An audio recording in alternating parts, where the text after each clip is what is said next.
000 euros, c'est quasiment ce que paie Asparin et Mouguer quasiment tous les ans. Eh bien oui, je crois bien.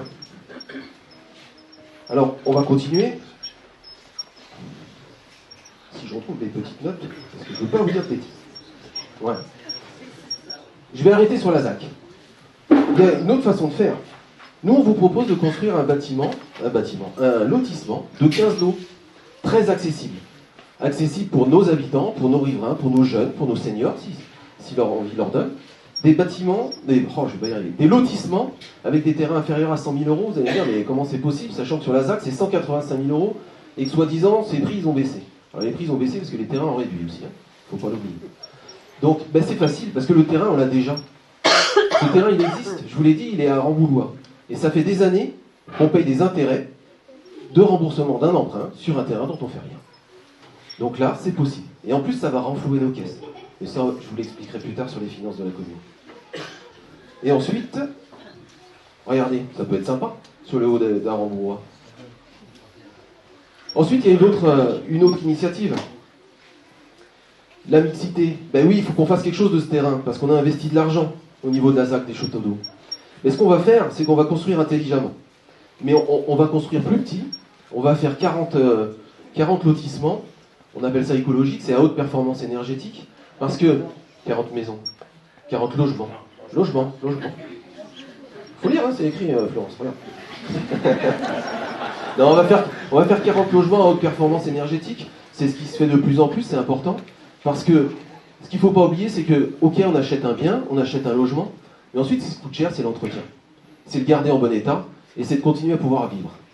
Donc là est notre démarche. Mais on ne va pas faire que ça, c'est que ça va nous permettre aussi de construire une crèche neuve. Parce que réhabiliter la crèche existante, c'est un gouffre financier. Et créer une crèche neuve, ben finalement, c'est assez bizarre, mais ça coûte moins cher. Enfin, tu nous en as parlé, Stanislas, on a 60 logements vacants. Donc, nous, on propose de se positionner en tant que municipalité comme intermédiaire pour accompagner les propriétaires, pour faciliter les rénovations et puis pour remettre ce logement sur le marché. Encore une fois, bâtir sur l'urbanisé, ajouter du logement sur des terrains urbanisés, ne pas tout détruire. Donc notre vision, elle est simple, on va développer le village mais sans le dénaturer et en respectant ce SCOT, ce qui signifie qu'en 2050, on n'aura pas atteint 3500 habitants. Et on n'aura pas d'amende astronomique à payer tous les ans, avant de pouvoir arriver à avoir le bon quota de logements sociaux, parce que pour 25% de logements sociaux, il faut être pratiquement 10 000 personnes à Rescousse. Au rythme de, je fais un programme 60% avec du privé, 40% avec du logement social, et bien il faut 10 000 habitants pour arriver à l'équation, il faut faire au moins 11 programmes de 160 logements, les uns derrière les autres, pendant toutes les années qui arrivent, si on veut continuer, dans ce sens-là. Donc on a, nous, voulu un urbanisme réfléchi, équilibré, partagé, parce qu'un village, ça se construit, ça se développe pas contre ses habitants, il se construit avec eux. Avec Ensemble Elgaréquine, on veut prendre le temps de faire les choses correctement, pour que les décisions elles soient prises aujourd'hui, et que quand on les regarde dans les années futures, on en soit encore fiers. L'avenir de Briscousse, il mérite mieux que la précipitation.